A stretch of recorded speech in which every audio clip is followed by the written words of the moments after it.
Niman, I'm coming back to you. We've certainly heard the evidence, and John talked about his experience in documenting the impact of rape on the culture and family life in Sudan. I wonder if you could talk more about that based on your experience.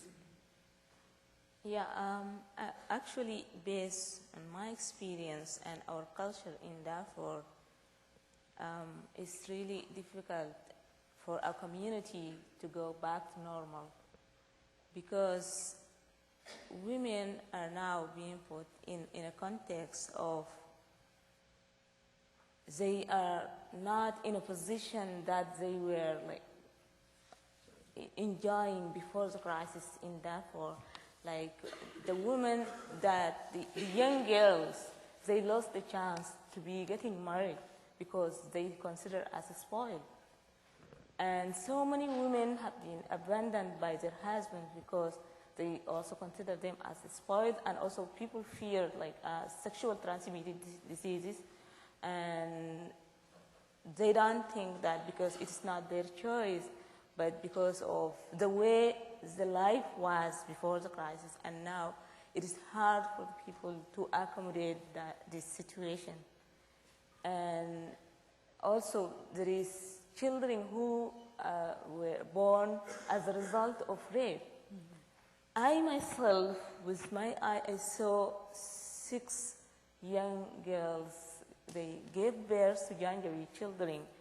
And we were talking to them that the study that we were doing together with UNICEF at that time, and women saying, I cannot take care about this child. He's just genuine. Will grow up and come again and will kill my brothers and his brothers and my people. I don't waste my time on him. I don't look for food for him. Like so many of them, like some, they refuse to breastfeed their children. And some of them like being taken by their grandmoms to take care of them.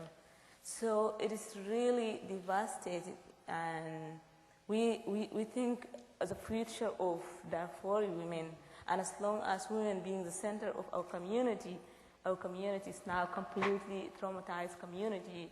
And if leaders around the world doesn't take this violence against women seriously, so it is hard for Darfur women to go back to normal, and it's hard for us to get our community to be as a stable community and connected as in the past. Mm-hmm. And this is really a challenge for us and for everybody that looking to Darfur before and now.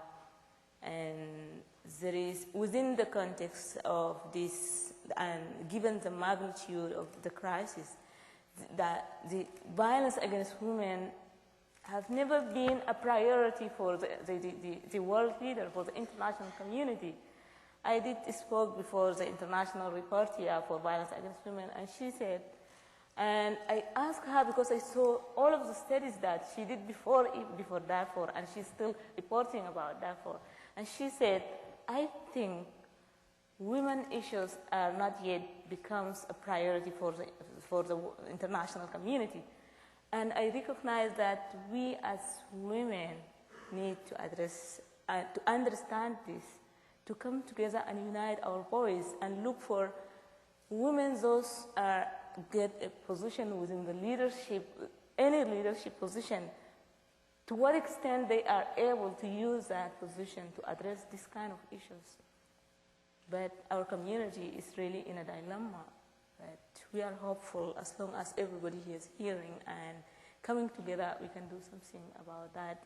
Even if Darfur became a lost case, we can be able to prevent other communities from going through the same experience that we went through. Sure.